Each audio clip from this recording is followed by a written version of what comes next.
Halo, selamat malam. Bersama saya Ihan Martoyo dari program studi Teknik Elektro UPH.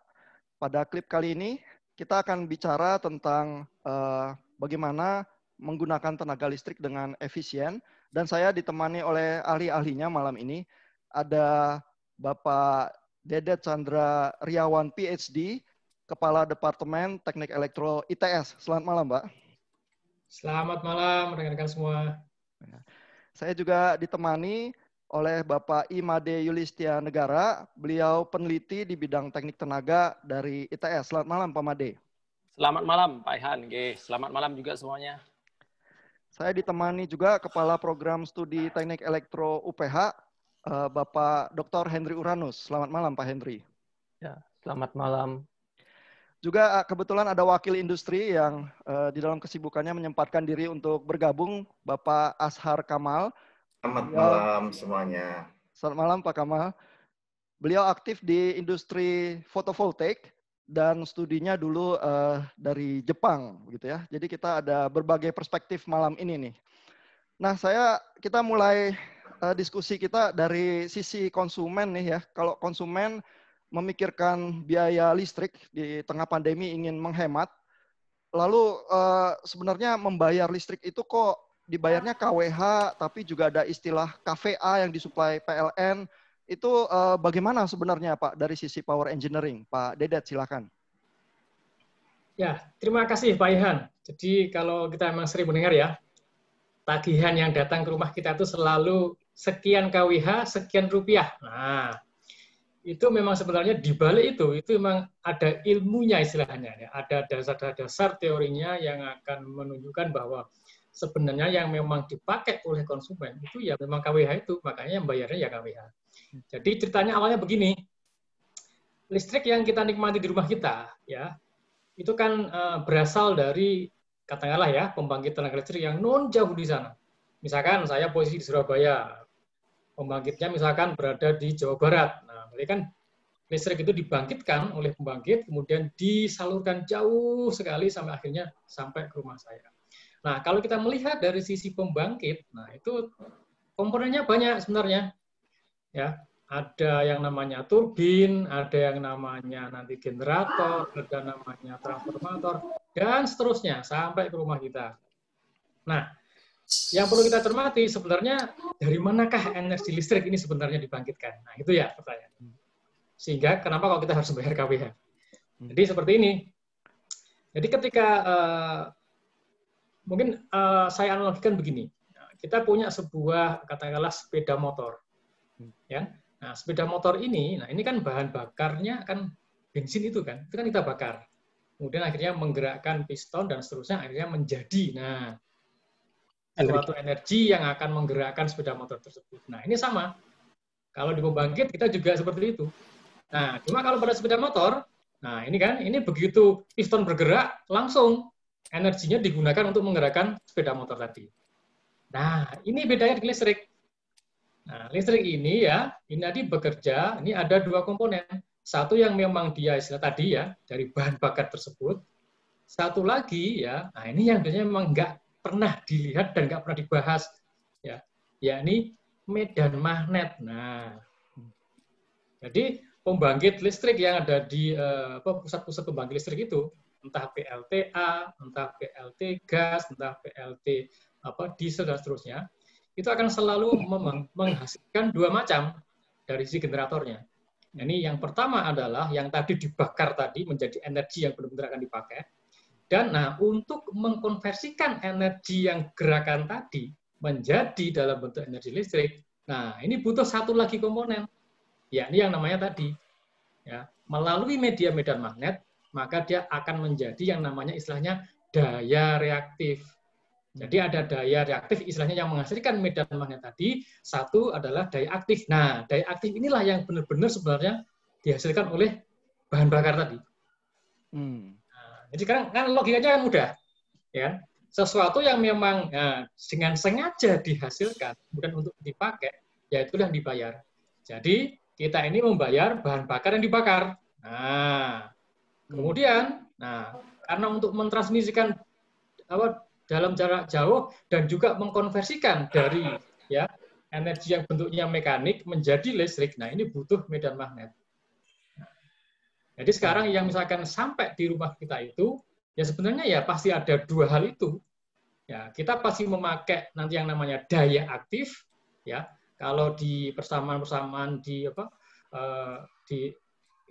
matematikanya ya P istilahnya ya, simbolnya P ya, active power. Nah, kalau yang daya reaktif yang istilahnya untuk membangkitkan medan magnet tadi itu adalah daya reaktif, simbolnya He. Nah, ada P, ada He.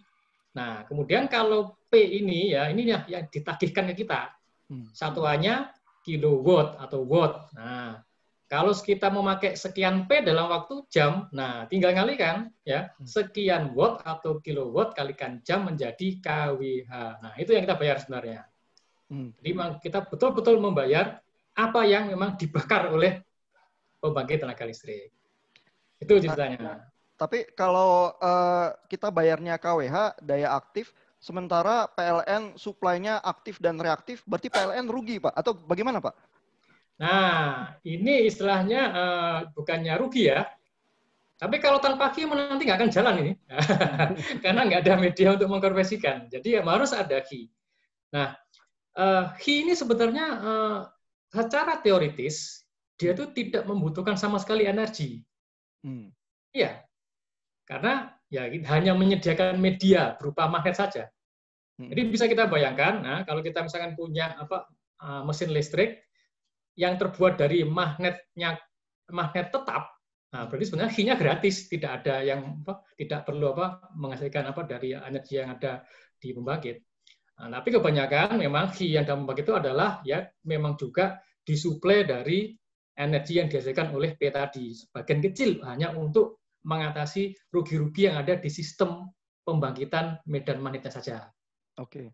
Jadi sangat kecil porsinya kalau dilihat dari bahan bakar yang dibakar, dan katakanlah sedikit sedikit daya yang dibutuhkan untuk membangkitkan Qi ini hanya biasanya untuk mengatasi rugi-rugi di dalam proses konversinya saja. Oke. Kebetulan kan Pak Dedet juga PhD-nya dari Australia ya. Apakah di negara lain juga approach-nya sama Pak, yang ditagihkan kWh bukan kVA? Sama Pak. Jadi istilahnya prinsipnya begini. Energi yang kita pakai itulah yang kita bayar. Dan itu dicerminkan dari tadi P tadi ya, dari daya aktif yang kita pakai. Nah, terus kok ada istilah yang disuplai adalah VA. VA adalah gabungan dari P dan Qi. Betul. Nah, jadi kalau kita tuliskan rumusnya, ya, jadi P kuadrat ditambah dengan Qi kuadrat dalam akar, maka akan menjadi S. Nah, S ini sebenarnya yang disediakan semuanya. S ini mengandung P dan Qi. Nah, tapi seperti tadi saya sampaikan, ya, komponen utama ya yang akan kita pakai dalam bentuk energi adalah pasti ya P-nya saja. Nah, pendekatannya sama. Jadi kita akan disuplai, ya, itu pasti kita bisa pakai P dari PLN, Qi juga dari PLN. Oke. Nah, jadi sebenarnya istilah VA ini hanya membatasi kapasitas arus yang bisa kita pakai, Pak. Nah, jadi bukan daya ngomongnya ya kalau kita ngomong instalasi, tetapi kapasitas dari arus yang bisa kita pakai. Misalkan ini rumah kita berapa VA misalkan? 2200 mungkin yang standar. 2200. Nah, gampang kan? Berarti arus yang bisa kita pakai adalah ya 2200 dibagi dengan 220 volt, ketemu 10 ampere. Oke. Nah, berarti itulah batas maksimum yang kita pakai arusnya. Dan arus itu nanti ya bisa dalam bentuk P hasilnya dan juga bisa dalam bentuk Qi. Nah, itu. Ya. Oke, terima kasih Pak Dedet. Nah, dengan uraian teoritis itu mungkin kita bisa berusaha menjawab pertanyaan berikutnya ya. Jadi kalau di rumah atau saya punya pabrik atau industri, saya mau menghemat listrik itu seperti apa ya? Apakah misalnya koreksi power factor itu menolong? Pak Made bagaimana Pak? Kalau kita bicara di rumah gitu ya, koreksi power factor. Kalau kita bicara tentang P dan Qi memang agak panjang jangkauannya kalau kita dari segi pembangkit dan dari segi transmisi, karena PLN juga butuh seseorang yang menyerap key gitu. Dia PLN juga tidak boleh kelebihan key, pada satu saat PLN juga butuh key begitu. Artinya dia tidak hanya mensuplai P-nya saja, tetapi key itu bisa dia mainkan. Apakah mau diserap oleh pelanggannya atau diserap kembali oleh PLN, atau PLN ngambil key dari jaringan juga seperti itu. Nah, kalau di rumah, saya kira kalau kita rumah pribadi dengan kapasitas katakanlah 220 dengan tidak banyak bermain motor dan lain sebagainya, saya kira perbaikan form factor sangat kecil sekali efeknya terhadap penghematan energi listrik begitu kalau kita bermain di rumah. Karena apa? Seperti kita ketahui sekarang banyak sekali orang menjual tentang cara menghemat listrik dan lain sebagainya. Itu kan hanya kapasitor di dalamnya yang sebenarnya efeknya kalau kita bicara di tegangan yang 220, kemudian kita hanya memakai 2200 VA, itu hampir tidak ada efeknya lah ya.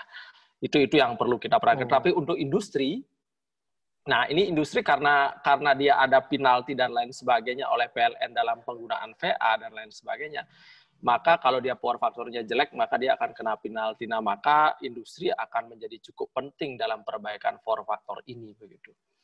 Saya kira industri yang lebih berkepentingan terhadap perbaikan power faktor daripada industri daripada rumah tangga begitu. Ya, terlebih rumah tangga perumahan 2.000, 3.300 dan lain sebagainya. Agaknya tidak begitu penting untuk kita bicara tentang perbaikan power factor begitu. Tapi memang yang menjadi problem adalah dengan seiring penggunaan lampu hemat energi dan lain sebagainya, sebenarnya di satu segi oke lah, katakanlah kita bilang di segi konsumen bisa menghemat begitu, tapi dari segi jaringan agak mengkhawatirkan juga sebenarnya dengan berbagai macam peralatan power elektronik seperti saat ini yang harus memang mungkin ada regulasi tertentu untuk hal-hal seperti itu agar lebih menghemat jaringan yang dipunya oleh PLN secara distribusi gitu. Itu yang. Tapi kalau untuk perumahan, saya kira perbaikan power factor sangat sedikit perannya untuk penghematan energi listrik. Oh, ini menarik nih. Jadi kalau saya konsumen biasa terus ada yang menawarkan dari online atau katakanlah di toko perangkat keras gitu, oh ini ada kapasitor bisa menghemat energi kalau dipasang di rumah gitu ya.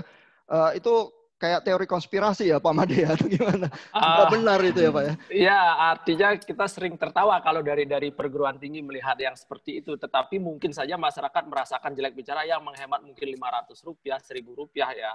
Mungkin dianggap sudah menghemat, tetapi secara efek besarnya sebenarnya tidak ada efek yang sangat signifikan untuk perbaikan penghematan energi listrik dengan perbaikan power factor. Oh, oke. Ya.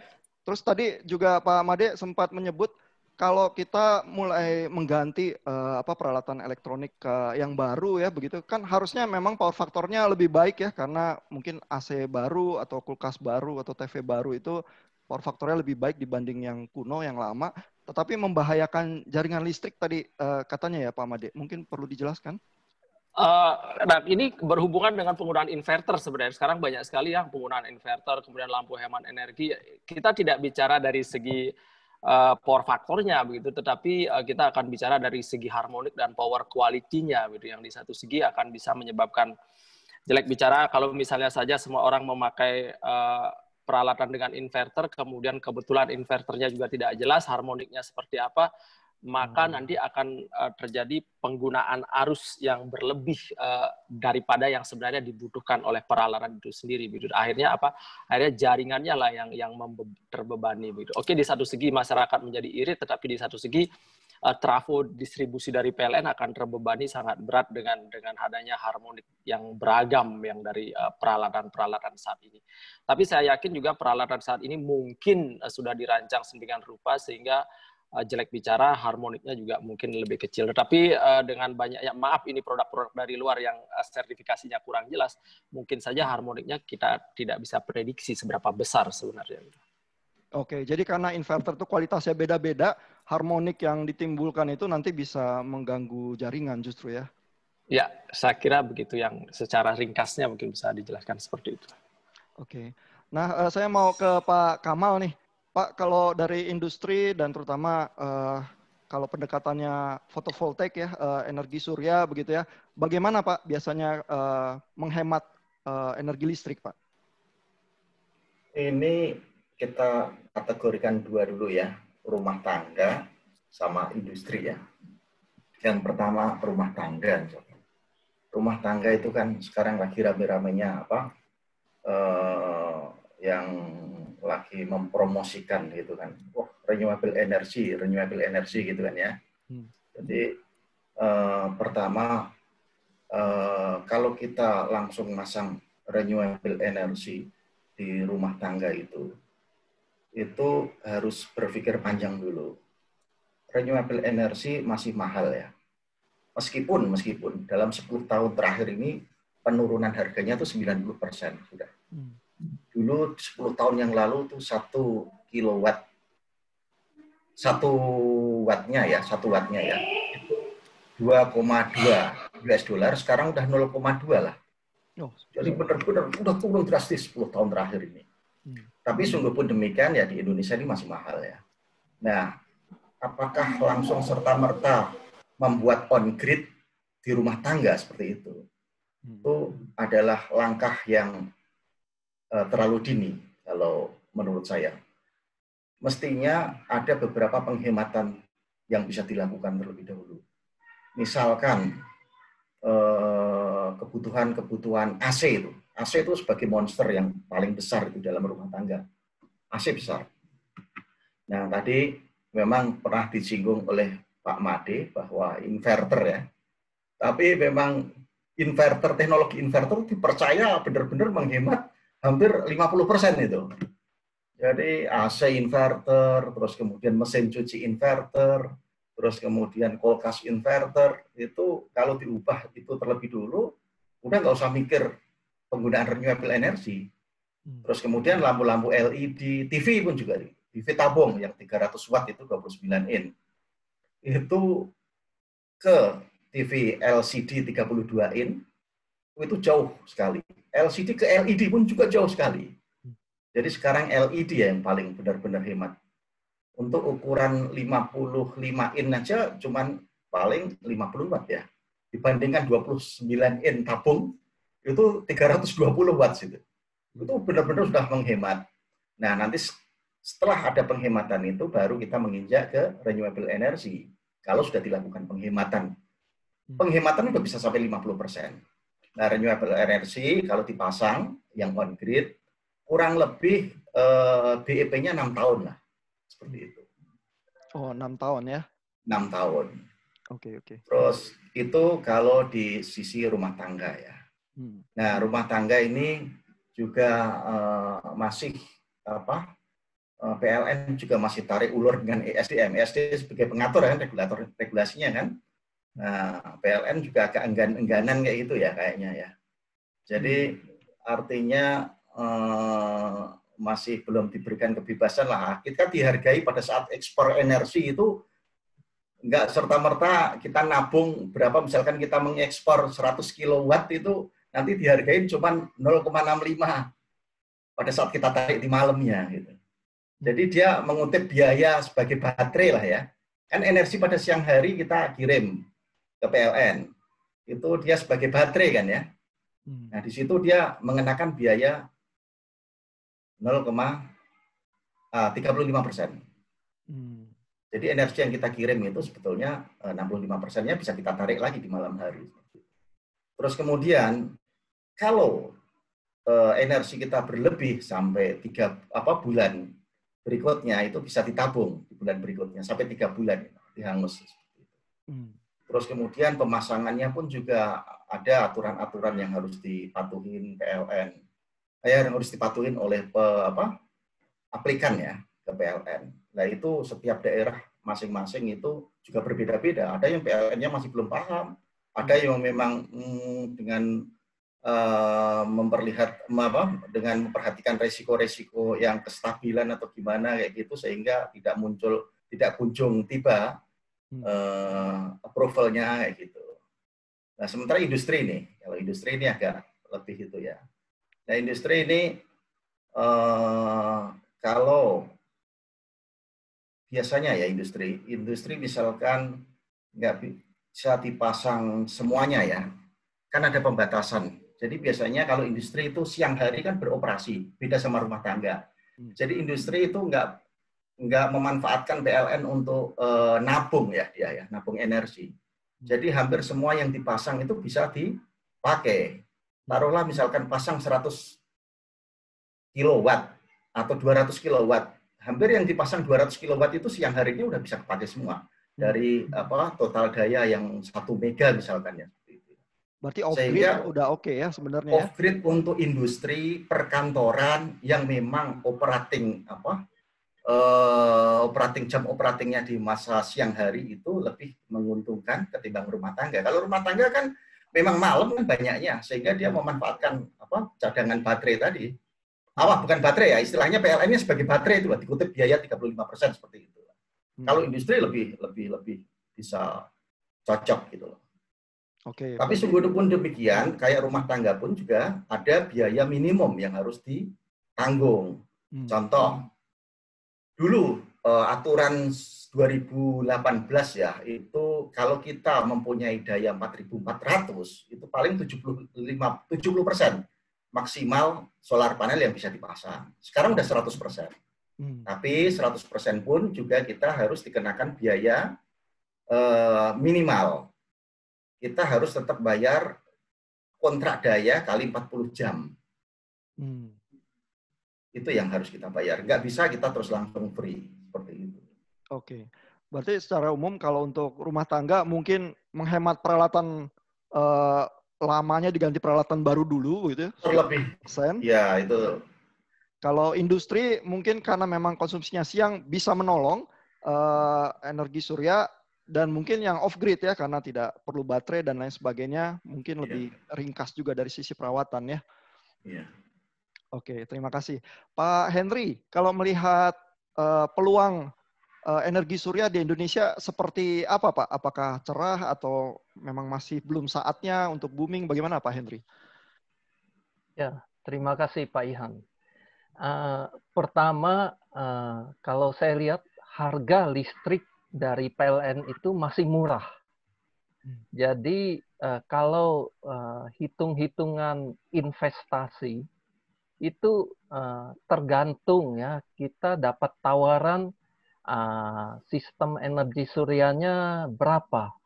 Kalau memang dapat yang cukup murah, itu bisa harga energinya bisa lebih murah dari PLN. Nah, itu masih oke. Tapi kalau orang awam mungkin tidak menyadari, tidak lakukan hitung-hitungan ekonominya, itu jatuhnya harga namanya LCOE-nya, Levelized Cost of Energy-nya, itu di atasnya PLN. Jadi ya oke, kita tagihan listrik bulanan berkurang. Tapi kalau dihitung investasinya dengan lama hidup dari sistemnya, itu masih lebih mahal dari PLN. Kalau tidak bisa dapat penawaran dari dari vendor ya yang memang murah gitu. Nah, tapi Indonesia itu kan masalahnya tidak semua daerah itu terjangkau oleh PLN. Jadi ada pulau-pulau yang mungkin nggak ada pembangkitnya, ada provinsi yang bergunung-gunung mungkin jaringan listriknya juga susah nyampe sana. Nah, disitulah sebenarnya energi surya itu main peranan besar menurut saya, dan jadi solusi ya untuk daerah itu. Tapi kalau untuk rumah tangga di kota besar, saya kira semangatnya lebih ke arah bukan menghemat sih, tapi green. Saya masang ini, saya berkontribusi lah terhadap dunia yang lebih hijau. Itu masih oke. Tapi kalau mau menghemat, lihat dulu penawaran dari vendornya berapa. Kalau dapatnya murah, masih oke. Tapi kalau dapatnya agak mahal, itu udah ya siap-siap bayar lebih mahal aja gitu. Itu menurut saya. Tapi kan menurut Pak Kamal tadi mungkin break even point sekitar 6 tahun begitu ya. Dan ketahanan fotovoltaik ya, solar panel kan biasanya diasumsikan 20 tahun juga nggak rusak begitu ya. Berarti masih untung dong Pak? Atau gimana Pak? Iya. Jadi itu tadi 6 tahun itu adalah on grid. Persis apa yang diungkapkan oleh Pak Henry itu seperti itu, memang on grid. Jadi on grid itu memang karena harga PLN masih murah, kebanyakan yang pasang on grid itu adalah orang yang memang mau berkontribusi atau orang memang the have yang kepengen nunjukin ke teman-temannya bahwa saya ini menggunakan ini, masih di itulah, atau enggak masih sebagai apa itu hobi-hobi gitu ya. Ada grup itu PPLSA itu namanya, perkumpulan pemasang listrik atap surya atap itu, membernya ada 20 ribuan, itu juga hanya pegiat-pegiat kayak gitu aja itu.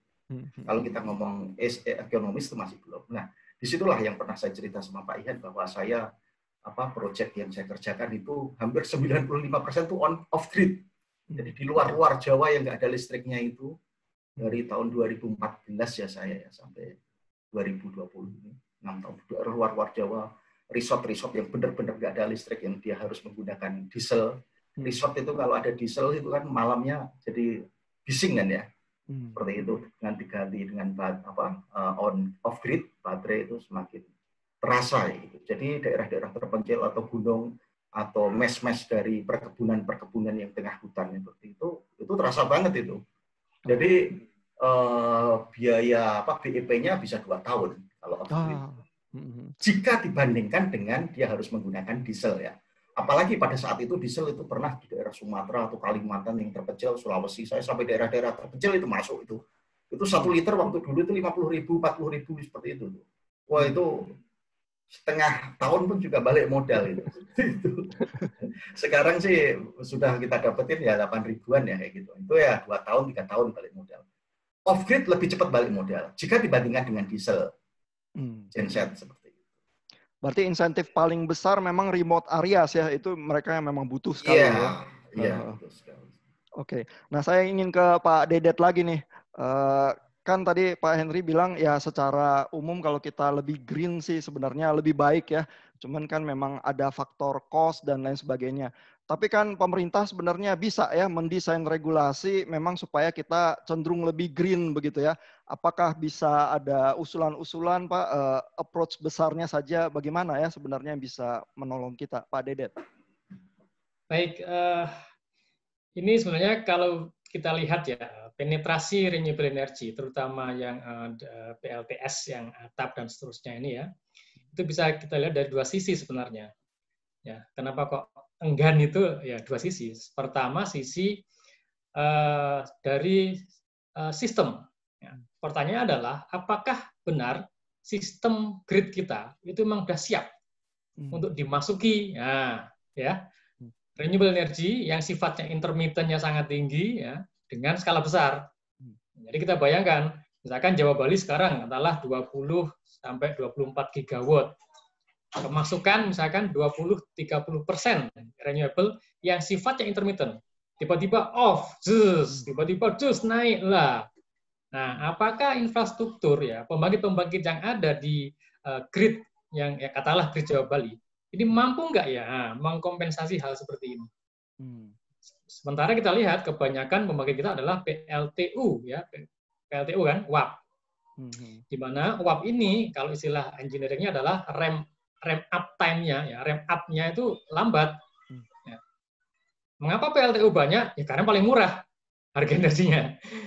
Kalau misalkan kita mau ya ada PLTS banyak masuk di grid, nah kita harus menyediakan istilahnya yang bisa nanti membuffer. Nah, kalau PLTS pas turun, maka ya, PLT gas ini yang naik. Nah, ketika PLTS yang misalkan naik, ya yang turun yang gas. Nah, artinya sistem menjadi stabil dan seimbang. Nah, ini sisi stabilitas sistem. Dan kesiapan ini, sepengetahuan saya, itu belum pernah ada yang melakukan studi komprehensif, katakanlah di jaringan Jawa Bali. Kalau misalkan penetrasi sekian gigawatt dari PLTS di sekian lokasi, ini setahu saya itu belum ada yang membuat studi detailnya. Nah, ini kesempatan ini para researcher ini. Pak Made ini tugasnya berarti. Nah, ada Pak Made, ada Pak Henry, nah, itu bidangnya stabilitas itu pasti tahu. Oke. Yang kedua, dari sisi ini investasi. Nah, sekarang kita akan tahu kondisi sekarang. Jadi sekarang ini kira-kira misalkan ya Jawa Bali, ini kita tuh mempunyai spending reserve. Ya, cadangan berputar kalau kita total itu mungkin sudah lebih dari 30 atau mungkin lebih dari 40%. Sudah sangat tinggi. Nah, Jadi ketika itu dimasuki lagi pembangkit PLTS, nah kita bayangkan lebih tinggi lagi nanti sebenarnya. Nah, artinya akan banyak sekali pembangkit yang tidak beroperasi ketika PLTS-nya dipaksakan masuk, sehingga nanti investasinya nggak balik jadinya. Nah, ini dua hal ini yang menjadi pertimbangan besar. Skenario besarnya seperti apa? Berarti ada Ini memang faktor, harus dipikirkan. ada faktor ekonomi ya, ada faktor kestabilan jaringan ya. Betul, Lalu ya. regulasinya bagaimana menyelesaikan dua problem besar itu gitu ya. Ini memang harus kita tarik ke belakang. Jadi sebenarnya policy energi kita, sistem kita itu seperti apa ke depannya. Misalnya jangkauannya sampai berapa tahun. Oke, nah nanti kita akan coba bicarakan lebih detail di klip kedua ya, karena ini kayaknya bisa panjang nih. Ya. Oke, kita ketemu di klip yang berikutnya.